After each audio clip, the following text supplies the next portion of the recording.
दोस्तों, धान की एक बहुत ही महत्वपूर्ण अवस्था अब आ चुकी है। जिन किसान भाइयों ने लास्ट जून या फिर फर्स्ट वीक ऑफ जुलाई में, यानी कि जुलाई के प्रथम सप्ताह या फिर लास्ट जून में रोपाई किया था धान की फसल का, उनका धान अब जो है गबोड़ की स्थिति पर आने वाला है। लगभग साथियों 10 से 15 दिन पर उनका धान जो है गबोड़ की स्थिति पर आ जाएगा। कई सारे धान जो साथियों कम अवधि के होंगे और उस समय पर रोपाई हुए होंगे, तो अब उनमें बालियां आना शुरू हो जाएंगे। कुछ ही दिनों में बालियां आने से पहले कई सारे हमारे किसान भाइयों के मन में सवाल रहता है कि कौन सा खाद डालें। यहाँ पर 3 पॉइंट है, विशेष करके ध्यान दीजिएगा। पहला, बालियां आने से पहले कौन सा खाद डालें। दूसरा, गबोड़ अवस्था आने से कौन सा खाद डालें। तीसरा, अंतिम खाद हमें कौन सा डालना होगा। यह तीनों पॉइंट्स एक ही हैं, घूम फिर करके एक ही स्थिति पर आते हैं। अब चौथा भी अगर हम बात करते हैं तो कई सारे टॉपिक ऐसे बन जाते हैं कि धान की हम 70 से लेकर के 90 दिन की अवधि के बीच में कौन सा खाद डालें। तो साथियों ले दे करके एक ही बात आएगी कि आप इस वीडियो को पूरा देखिएगा, अंत तक देखिएगा, तो आपका पूरा भ्रम, पूरा डाउट क्लियर हो जाएगा। पहली बात तो ये साथियों कि बालियां आने की अवस्था पर या फिर आने से पहले कौन सा धान में खाद डाल दें। यह पॉइंट भी एक बहुत ही महत्वपूर्ण पॉइंट है। दूसरा, गबोड़ अवस्था से पहले कौन सा खाद डालें। तीसरा, 70 से लेकर के 90 दिन के बीच में कौन सा खाद डालें।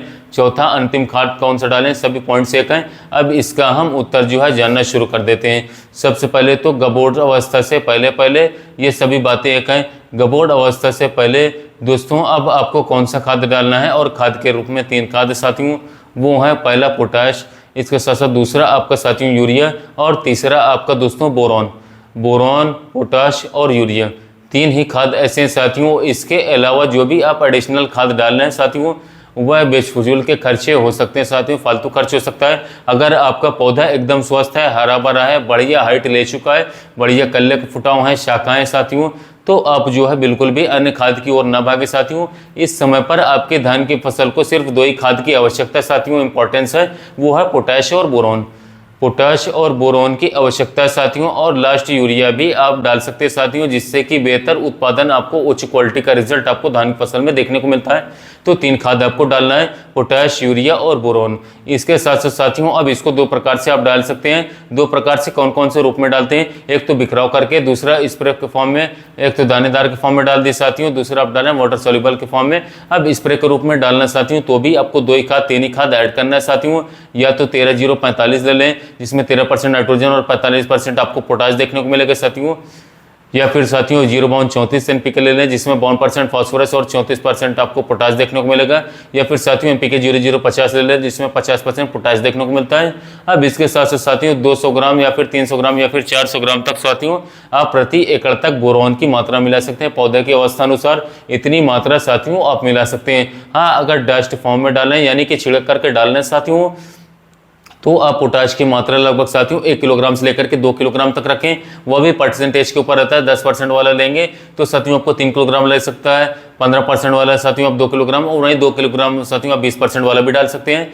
लेकिन साथियों अगर आप 1 किलोग्राम वाला डस्ट डाल दें बोरॉन, तो पर्याप्त रहता है साथियों। बोरॉन की स्थिति 2 होती है, एक तो अधिकतम साथियों विषाक्तता आ जाती है, यानी कि एक तो कमी आएगा साथियों, या फिर अधिकतम भी हो जाता है, यानी कि ज़्यादा हो जाएगा। तो कमी के लक्षण बोरॉन की ये हैं कि आपकी जो पत्तियों पर टिप है, आप साथियों देख सकते हैं कि वो सफ़ेद होकर के सूख जाती है, टिप सफ़ेद होकर के सूखेगा साथियों। और अधिकतर अगर बोरॉन अधिकतम हो चुका फसल में, तो ऊपर का भाग कत्थई कलर करके ब्राउन होकर के जल जाएगा, सिर्फ टिप से जलेगा, ऊपर की ओर भाग जल जाएगा, इसमें कोई ज़्यादा दिक्कत नहीं होगी। तो एक तरीके से अगर बोरॉन की उपलब्धता सही मात्रा में रहती है, तो फूलों को बराबर बनना, इसके साथ साथ फूलों में दाने का आना, दानों में दूध का भरा होना बहुत ही ज़्यादा सुचारू रूप से करवा देगा, और दानों में गुणवत्ता भी अच्छी आती है, लाइटपन आता है, चमक आता है। दूसरा साथियों आपके पोटाश तो यहाँ पर काम ये कर देता है कि पूरे खाद्य पदार्थों को, जो भी भोजन पौधा बनाता है, तो नीचे जड़ से लेकर के साथियों आपके पत्तियों तक, टिप तक साथियों, और जब तक आपके गबोड़ आ जाएगी, बालियां निकल जाएंगी, तो बालियों के हर एक दाने तक वो भोजन का साथियों आवागमन सुचारू रूप से करेगा,